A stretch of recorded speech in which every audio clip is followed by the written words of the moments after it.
ప్రపంచ ఆర్థిక వ్యవస్థలో బంగారం కేవలం లోహం కాదు, అది సార్వభౌమత్వం, భద్రత, విశ్వాసం యొక్క చిహ్నం. ఈ గోల్డ్ వార్ వెనుక ఉన్న అసలు కథేంటో చూద్దాం.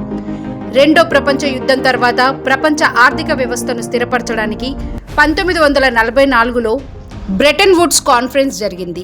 ఈ ఒప్పందం ప్రకారం అమెరికా డాలర్ను బంగారంతో అనుసంధానించారు. దాంతో అమెరికా ప్రపంచంలోనే అతిపెద్ద బంగారం నిల్వలు కలిగిన దేశమైంది. న్యూయార్క్లోని federal reserve bank of new york ప్రపంచ బంగారం నిల్వల కేంద్రంగా మారింది. అందుకే జర్మనీ సహా అనేక దేశాలు తమ బంగారాన్ని అమెరికాలో భద్రపరిచాయి. అప్పుడు ఆ నిర్ణయం సురక్షితం, ఆర్థికంగా ప్రయోజనకరం అనిపించింది. ఇప్పుడు జర్మనీ ఎందుకు తిరిగి అడుగుతోంది? ఎన్నో సంవత్సరాలుగా జర్మనీ తన బంగారం పెద్ద భాగాన్ని అమెరికా, ఫ్రాన్స్, బ్రిటన్లో ఉంచింది. కానీ 2008 ఆర్థిక సంక్షోభం తర్వాత ఒక ప్రశ్న మొదలైంది.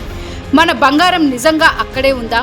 అవసరమైతే వెంటనే తీసుకోగలమా అని. దీంతో జర్మనీ తన బంగారం కొంత భాగాన్ని తిరిగి తెప్పించే కార్యక్రమాన్ని ప్రారంభించింది. అది అంత సులభం కాదు. భారీ భద్రతా చర్యలు, గోప్యత రవాణా, అంతర్జాతీయ నిబంధనలు, అమెరికా ఫెడరల్ రిజర్వ్ విధానాలు, ఈ ప్రక్రియలో ఆలస్యం, క్లిష్టతలు వచ్చాయి. దాంతో ప్రపంచంలో ఒక సందేహం మొదలైంది.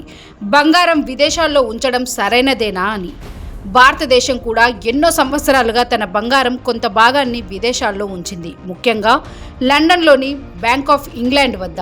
కానీ ఇటీవల కాలంలో రిజర్వ్ బ్యాంక్ ఆఫ్ ఇండియా విదేశీ వాల్ట్ల నుంచి బంగారం భారత్కు తరలించడం ప్రారంభించింది. విదేశీ భద్రతా నిల్వలను బలపరిచింది. ఆర్థిక స్వావలంబన దిశగా అడుగులు వేసింది.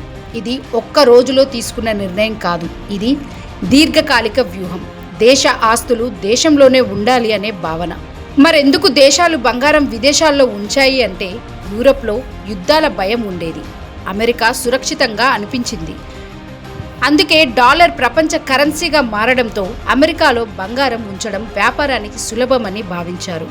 లండన్, న్యూయార్క్ వంటి కేంద్రాలు బంగారం ట్రేడింగ్ హబ్బులుగా మారాయి.